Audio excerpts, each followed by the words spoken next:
Excellent, my friends. Well, welcome back to our series on the prophets. I hope you've been enjoying yourselves. We spent a couple of weeks with Isaiah, a couple of weeks with Jeremiah, and today we're going to be looking at Ezekiel before next week getting to Daniel. We'll see talk a little bit about why those work as a good pair, not just because it's the order.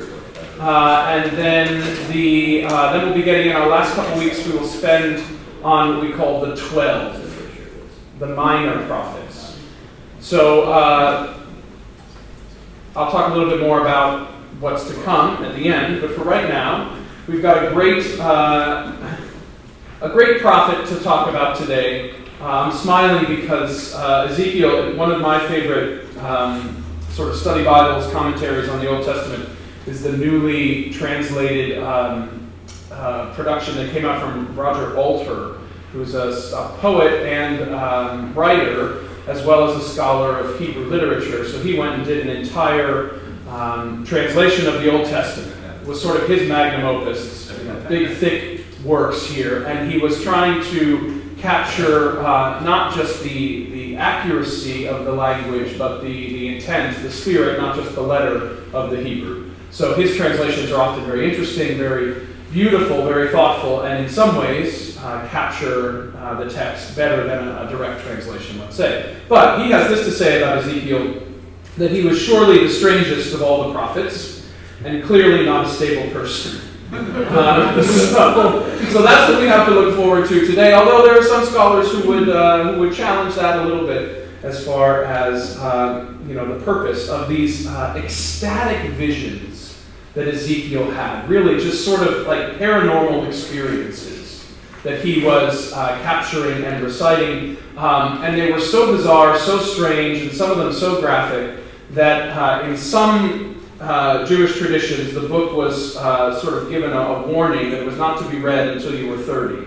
So it's like our movie system or something. This was rated R. And so this is one that's got adult themes and just a lot of nonsense, sort of craziness. And they didn't want anybody being led astray in their younger years. But before we get into the text itself, a little bit about the prophet Ezekiel. There's some things we can tell about him that we do know because he makes it explicit. He was a Jerusalem priest. So he was a priest living in Jerusalem, and he was probably part of the exiled elite who were deported to Babylon in 597, which was a decade before the complete takeover by the Babylonians of Jerusalem and the destruction of the temple.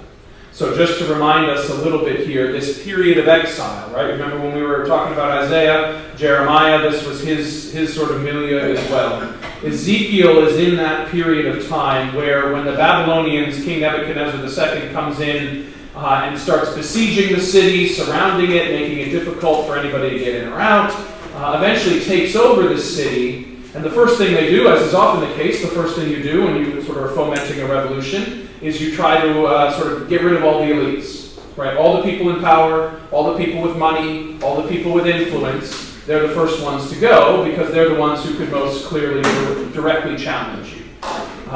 So that was what they did in 597.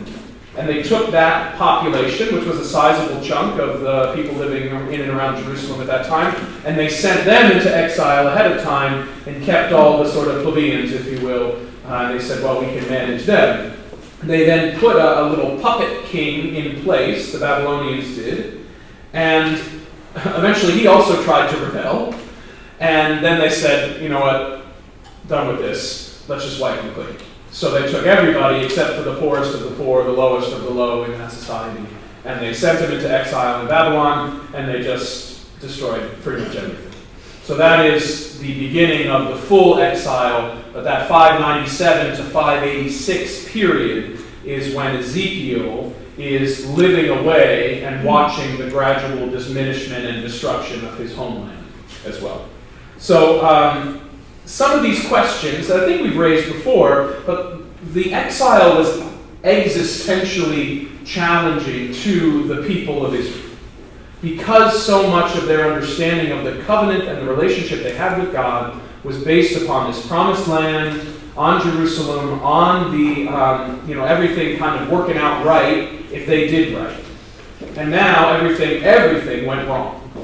And so they're left to ask questions like this. Had God abandoned Israel and the temple? Does the suffering of the people in exile have any sort of purpose anymore? How should they understand this tragic history? And how could God move on with God's people in some sort of transformed or renewed state? Could we get back to what we had? Becomes a really dire question for the people, because it doesn't really look like it for that period of time. So those become very active questions, and those are some of the questions that Ezekiel is trying to answer within these wild prophecies. So his entire period of prophecy takes place within this exilic period. And we know that because he often notes the day, the month, and the year of whatever vision it is he is reciting. There's editing that obviously took place later as these all became a book. But it's also clear from what he says that he was in exile, sought out for counsel by his fellow exiles. So he must have had a certain amount of influence, or be regarded at least somewhat highly by his sort of compatriots, his peers, so much as they could sort of be together and gather together even in a foreign land. So as crazy as he is to us, he had some real influence and power in his day, in his time, which is not always the case with a lot of the people who are writing scripture or even the prophets of the time. So his writings, like I said, happen in this period. It's interesting because you see a shift in the tone. You remember in Isaiah when there's the first Isaiah is dealing with those early battles, second Isaiah the people are in exile, and then third Isaiah they're coming back from exile and trying to figure it out. And he had different focuses, different foci to those sections of time, which is part of how they're delineated. Here in Ezekiel we see some of the same thing. In those years from 597 to 587, let's say, themes of judgment and, Judah, Jerusalem, you really screwed this up. And if you keep doing what you're doing, it's going to go even worse.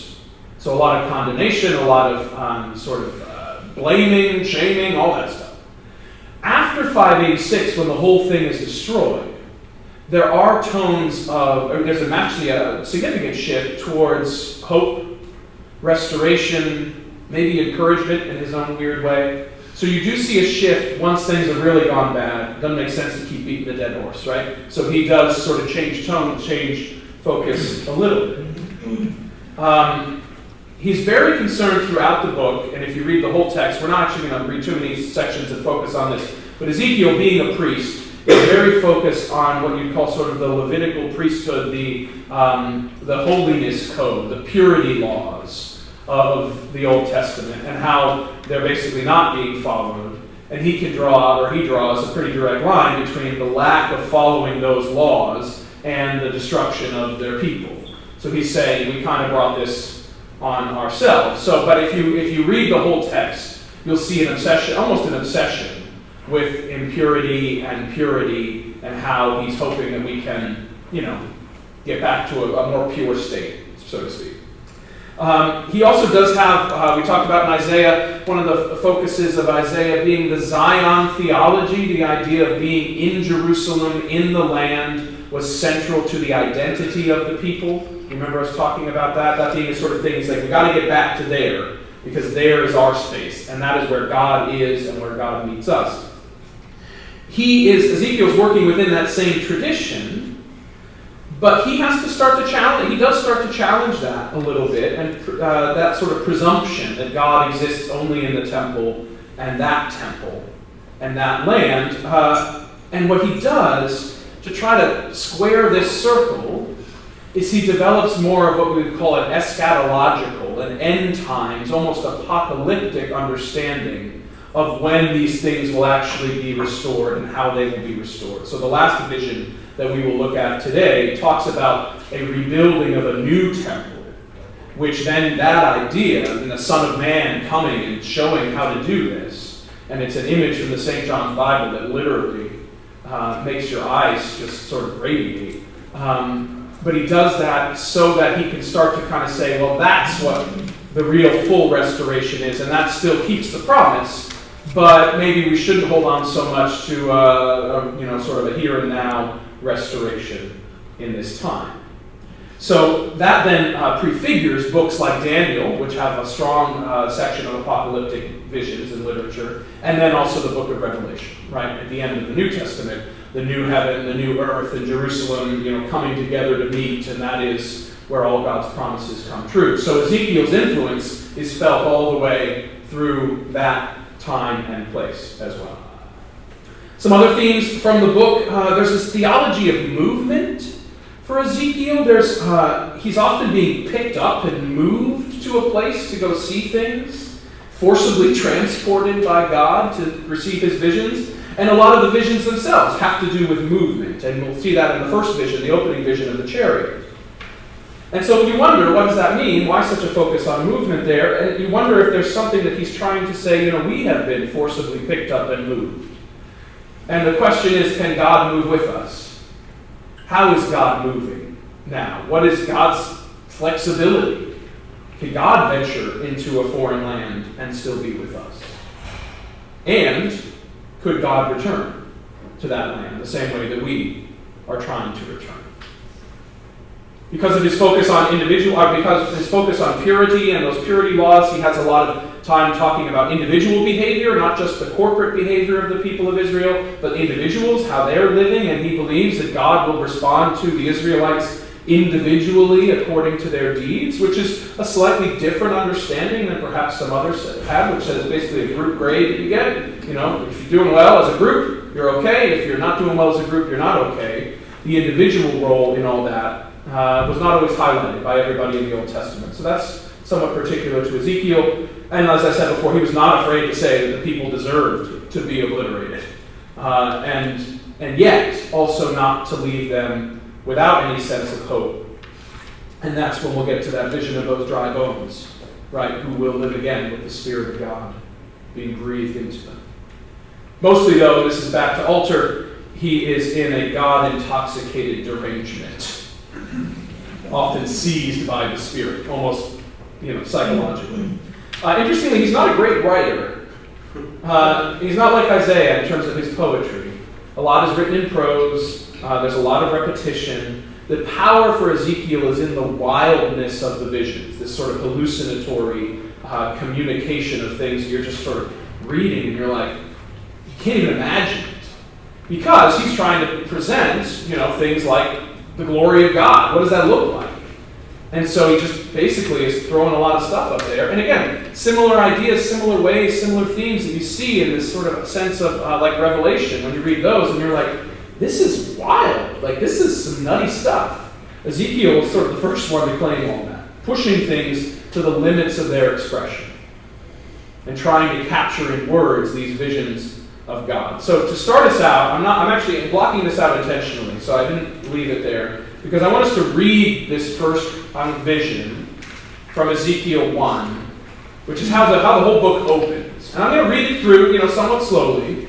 Just let us try to sort of picture this in our own mind's eye, what he is describing, because this is how he starts the book and what he's trying to communicate here. So, in the 30th year, this is in your handout here on the first page, in the 30th year, in the 4th month, on the 5th day of the month, as I was among the exiles at the river Kibar, the heavens were opened and I saw visions of God. And then an editor probably came in here and added this line, on the 5th day of the month, it was the 5th year of the exile of King Jehoiakim, the word of the Lord came to the priest Ezekiel, son of Buzi, in the land of the Chaldeans by the river Kibar, and the hand of the Lord was on him there. See how we have the time and place, though? As I looked, a stormy wind came out of the north, a great cloud with brightness around it, and fire flashing forth continually. And in the middle of the fire, something like gleaming amber. In the middle of it was something like 4 living creatures. This was their appearance. They were human in form. Each had 4 faces, and each of them had 4 wings. Their legs were straight, and the soles of their feet were like the soles of a calf's foot, and they sparkled like burnished bronze. Under their wings, on their 4 sides, they had human hands. And the 4 had their faces and their wings thus. Their wings touched one another. Each of them moved straight ahead without turning as they moved.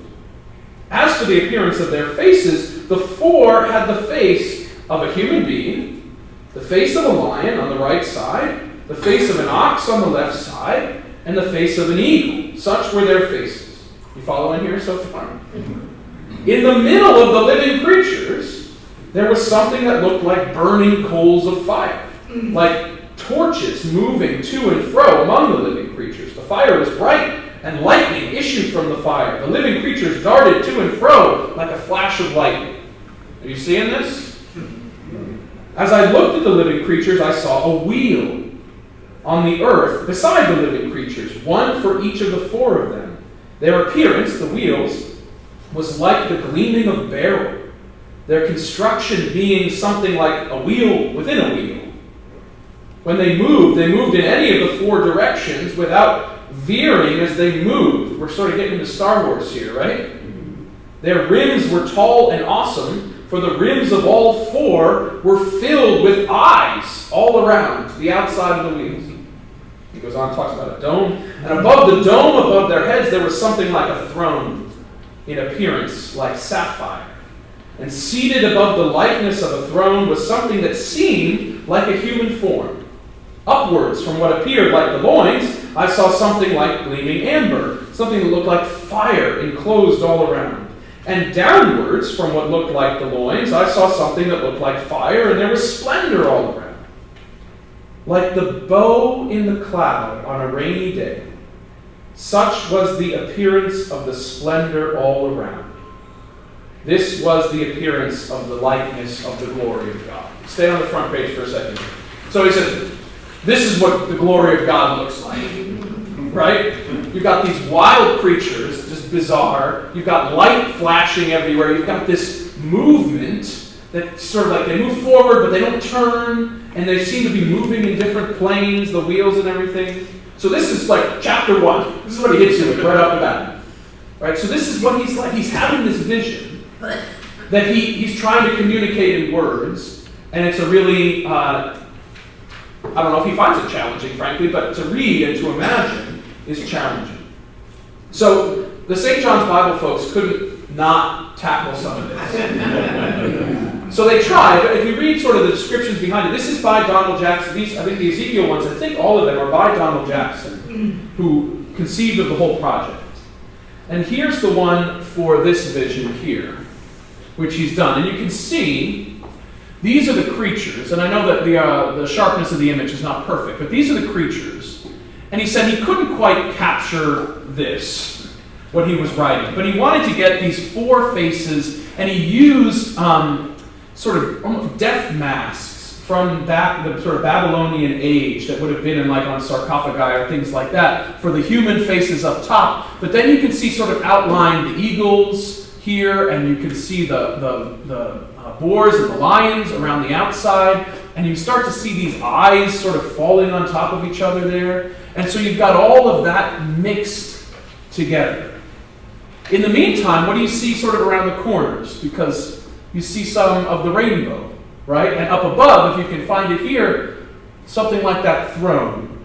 Someone sitting on a throne. And remember in the St. John's Bible, gold denotes the presence of God, the glory of God. And so you see this sort of surrounding gold that leads up to this image. Meanwhile, it's hard to see on this image, but if you go and see the book itself, they do have like a calf's feet and sort of long straight legs, like they said, that come down here. So it's this sort of mass of being that's here and kind of dark and spooky, surrounded by the glory around the outside of it.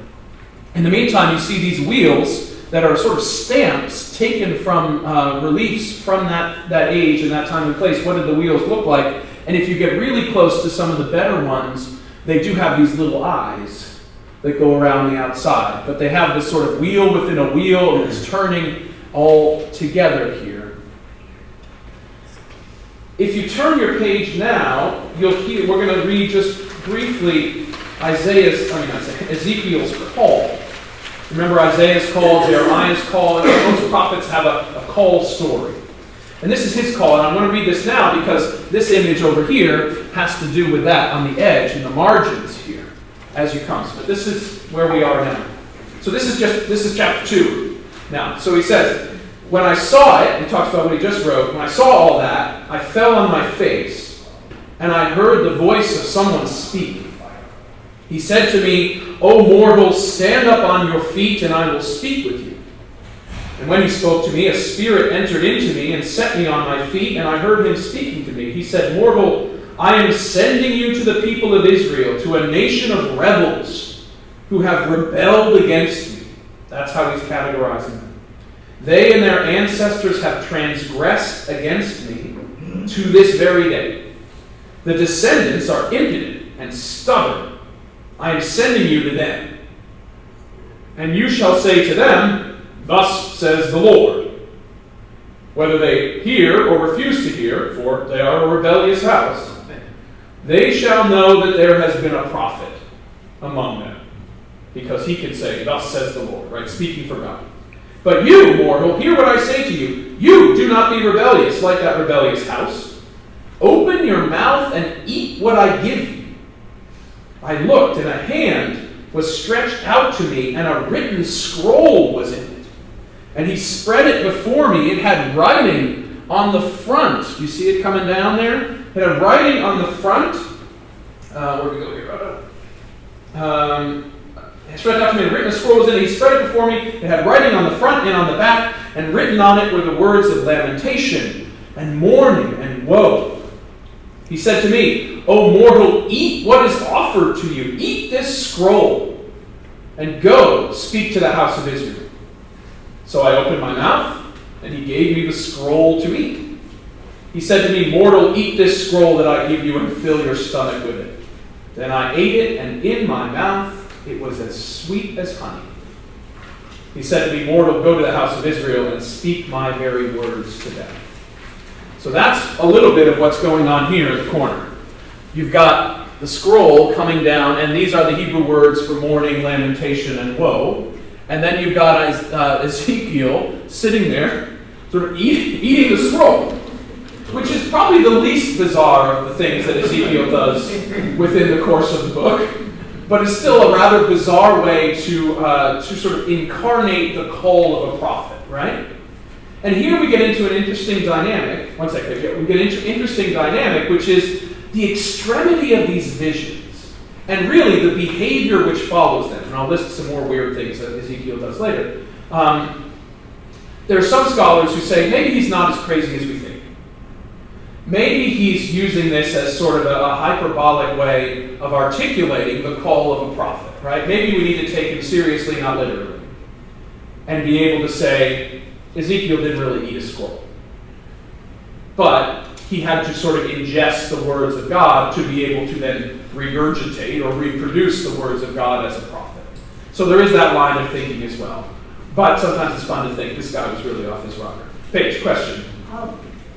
It surprises me when I worked on this study before this question, but with all this going on, the part that is familiar to me is from it's either a spiritual or a gospel song about Ezekiel saw the wheel way in the middle of the sky. That's the part that comes to us. But with all this going on, it's the wheel that is most familiar. Yeah. And I see from people's heads nodding. Yeah. That is the. And same when we get to them bones, them dry bones. So we're going to see in a second. Yeah. That one of the interesting things, and one of the, I don't know if you call it a critique of Ezekiel, because he probably didn't care. But some people would say he's trying to make points with these visions. Usually, always. But because of their wildness, sometimes you lose the thread. So you end up picking little images, memorable images or components of it, like the wheel, the dry bones. But, I mean, how many of you are thinking about the dry bones, and thinking that's actually about the restoration of Israel coming back from exile? And he says that, but that's not really what we think about. I mean, you think about the wheel, Ezekiel seeing the wheel, I mean, I don't know what you think about it, but do you think about this is his understanding of the glory of God and how God manifests in the sky? I mean, maybe not. So, I mean, because he almost overshadows himself in the wildness of what he's trying to say in this whole thing. Yeah? Well, I don't see this as being so wild. Okay. And there's a clue here in the very first passage on the first page that he's hanging out in Chaldea. Yeah. Well, Chaldea was known for as astrologers, and all these images correlate with That's a great point. astrological images, and are prominent in a lot of Mesopotamian imagery and symbolism. So, like the ox, that's Taurus, the lion is Leo. Yeah, that's a great The point. eagle, that might be Scorpio, I'm not sure. And the wheel, you know, the constellation. Yeah. The whole zodiac. So, I mean, and we're living in an era that where all these symbols were prominent for a long time. That's a great point. I hadn't thought about that. So maybe he's sort of taking in some of what he has been exposed to through his time in exile in Babylon. I can almost say he's having an astrological vision. Yeah. That's a great point. No, I hadn't thought about that, but it's true. And we also see these animals, these particular animals, these typologies get picked up in the New Testament, right, with the four gospel writers. You see that even in our sanctuary, up on our reredos, Matthew, Mark, Luke, and John. They get associated with a different animal, the ox, the lion, the eagle, etc. So yeah, these things do play beyond. So that's helpful. I want to move us to the driveway. Actually, I'm going to get back my notes, make sure nothing else I'm supposed to tell you. Oh, other bizarre behavior, in case you're curious, from Ezekiel.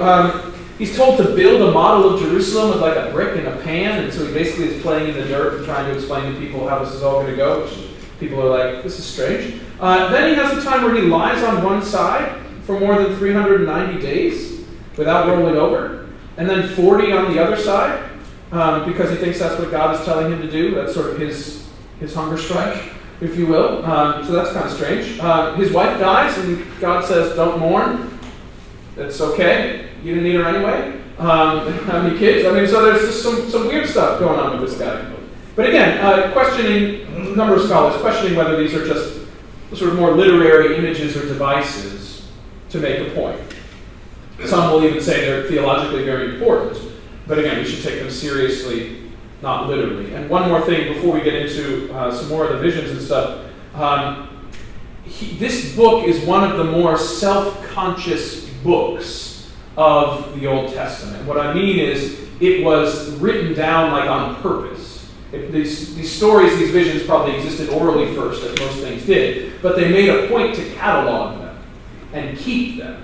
And Ezekiel and his people noted date, time, month, location, and then actually sort of collected them in a way that, if you remember, if you have any exposure to like the compilation of the Old Testament, was much more a sort of like grabbing things from different areas. This one they're saying, no, we need to write these down and keep these for the future, which is again a sort of self-conscious, a self-aware production of the text, which is not always common in the books of the Old Testament.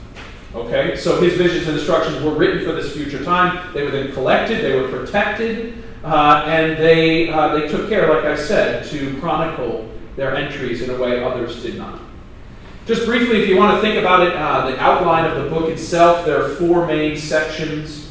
The first 24 chapters are judgment concerning Judah and Jerusalem. And I'll just say as an aside here, chapter 16 is a highly problematic chapter of Ezekiel, dealing with the female body. Ezekiel seems to have, many of the Levitical priests seem to have an obsession with the female body in a way that was not perhaps very positive or helpful. He's imagining the relationship between God and Israel to be a marriage, and calling, the ways in which Israel is playing the whore, and it gets rather graphic, more so than perhaps most of the other books of the Old Testament. And there's some graphic stuff in other books as well. So I'm not going to read any sections of that. You can take my word for it. But again, in Jewish tradition, many people were not encouraged to read this book until they were 30. I think chapter 16 is part of the reason for that. As an allegory, okay, we get it.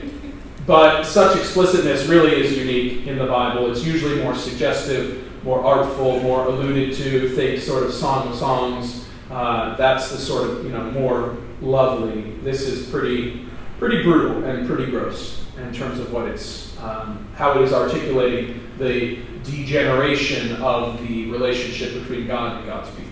So, just for you to know, oracles about foreign nations take up 25 to 32. Restoration discourses that pivot towards hope picks up around chapter 33 to 39, and then 40 to 48 is a vision of the new temple and a new organization and structure. 8 whole chapters, and literally marking out the edges of all that. So we have these three main visions of the abominations in the temple that happen in those early chapters, but then we do get the dry bones. And this is, and I think you probably would agree with me, one of the more stunning images within, and Anne's one of our docents for the St. John's Bible, one of the more stunning images within there. And this story we all know, but we're going to read it again quickly so that you can see it in perhaps a new light and a new context here. So this is page 3 of our handout, but feel free to be looking up here instead. I'll read it out loud. The hand of the Lord came upon me, and he brought me out by the Spirit of the Lord and set me down in the middle of a valley. It was full of bones. He led me all around them. There were very many lying in the valley, and they were very dry. He said to me, "Mortal, can these bones live?" I answered, "O Lord God, you know." Then he said to me, "Prophesy to these bones, and say to them, O dry bones, hear the word of the Lord. Thus says the Lord God to these bones, I will cause breath to enter you, and you shall live. I will lay sinews on you, and will cause flesh to come upon you, and cover you with skin, and put breath in you, and you shall live. And you shall know that I am the Lord."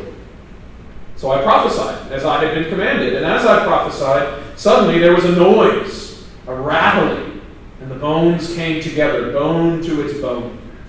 I looked, and there were sinews on them, and flesh had come upon them, and skin had covered them, but there was no breath in them. Then he said to me, "Prophesy to the breath, prophesy, mortal, and say to the breath, Thus says the Lord God, come from the 4 winds, O breath, and breathe upon these slain that they may live." I prophesied as he commanded me, and the breath came into them, and they lived, and stood on their feet, a vast multitude. Then he said to me, and this is the part we don't usually listen to, "Mortal, these bones are the whole house of Israel. They say, our bones are dried up, and our hope is lost. We are cut off completely." That's exile, right? "Therefore prophesy and say to them, Thus says the Lord God, I am going to open your graves, and bring you up from your graves, O my people, and I will bring you back to the land of Israel, and you shall know that I am the Lord when I open your graves and bring you up from your graves, O my people. I will put my spirit within you, and you shall live, and I will place you on your own soil. Then you shall know that I, the Lord, have spoken and will act, says the Lord." Who knows when we usually read the dry bones reading in church, outside of the normal lectionary cycle? What service? The Easter Vigil. It's one of the Easter Vigil readings. We take this as a resurrection story, which, fine, we can take it and interpret it as we would. But, I mean, Ezekiel, God, through Ezekiel, glosses this story himself. It says, this is about the house of Israel, and this is about exile. And this is about the fact that you have no hope, and everybody feels like this is never going to happen again. But I'm telling you, I can do it. And I can tell you, I'm going to bring you back to your own land, to your own soil. So looking at this image here for a second, starting at the bottom, these skulls and faces down below here are taken from pictures coming out of the Armenian genocide. You've got basically a junkyard-looking approach, windows, and sort of taken from an idea of sort of bombed-out areas and buildings, unfortunately back in the news today in terms of the kind of landscapes you see after a war. So you see a lot of broken windows and glass. You see these cars, which perhaps a commentary on the contemporary culture and the way in which we have given ourselves over to destructive things and then just toss them aside. Back here is one of the more fascinating things. I imagine it's hard to see, but there are these little sketched eyeglasses. And I don't know those of you who may be familiar with some of the images that came out of the Holocaust, but some of the more haunting ones were these piles of people's glasses that were left. And that was all that remained of them. So they've tried to encapsulate some of our more contemporary ills, let's say, in this. Over on this side, you've got more sort of these sort of faces and skeletons and sort of these piles of brokenness and junk. But up above, what do you see? Rainbow. Remember that bow in the clouds that they was talking about in the beginning? He said that is the glory of God. And you saw hints of it in that early vision, the illumination. But now it is just swathed across you. And with these 8, count them, candles almost, that are standing up, almost like a connection to the Hanukkah menorah, right? The light in the darkness that comes from the blackness into the gold, right? You see how they're bicolored there in the middle. So an attempt to encapsulate both in a gut-wrenching way the devastation and destruction, the dryness of these bones of our culture, of our world, and so resplendent in this sort of collage of rainbow up above there as well. So trying to capture both parts. Angie, you want to say something? One of my favorite parts is if you look at the bottom of the right-hand page, right in the middle, see the little ray of hope, the rainbow? Oh, tiny rays. At the very bottom. At the very bottom. To the left Yeah, of very that. bottom. You Yeah. see some red, yellow, and orange. Yeah. So, I mean, I have, to me, yeah. that's Ezekiel starting to bring in the, hope. for Trying the to shine through a little restoration. bit. Yeah, it will always shine through. Yeah. So they're trying to tell this same story, but this is dry bones in Ezekiel's context. Yeah, Dave. I don't want to get us going off somewhere else, but in contemporary Black literature, as people know probably better than I, there's a tradition of the wet bones. In other words, the bones of the slaves who were lost in the Middle Passage or killed once they were here. And and August Wilson is very big on this. He has it in more than one play, where you go into the sea and there are kingdoms and the bones come together and they're the wet bones. That's it, the inverse. Yeah. But same idea, sort of life where life should not be. Yeah. Very similar. And hope where hope seems impossible. That's cool. I didn't know that tradition. That's great, Dave. Thank you. Well, I'm going to move us just quickly to the last division, which is this new temple. And again, this eschatological, this end times restoration. This is what Ezekiel is looking towards. He's not talking about political leaders the way Isaiah was. Remember, he's saying, well, maybe this guy is going to be the one to bring us back. And Hezekiah, he's got it. He's our chosen one. Ezekiel's saying this is going to be God's work in God's time. So let's, I want to read it and then I want to show it to you because it's really cool. All right, so this first part in our last page here is about the literal measuring. So we're back in the Old Testament in those books where you're like, is this really still the Bible? Because they're basically telling you how to build the temple.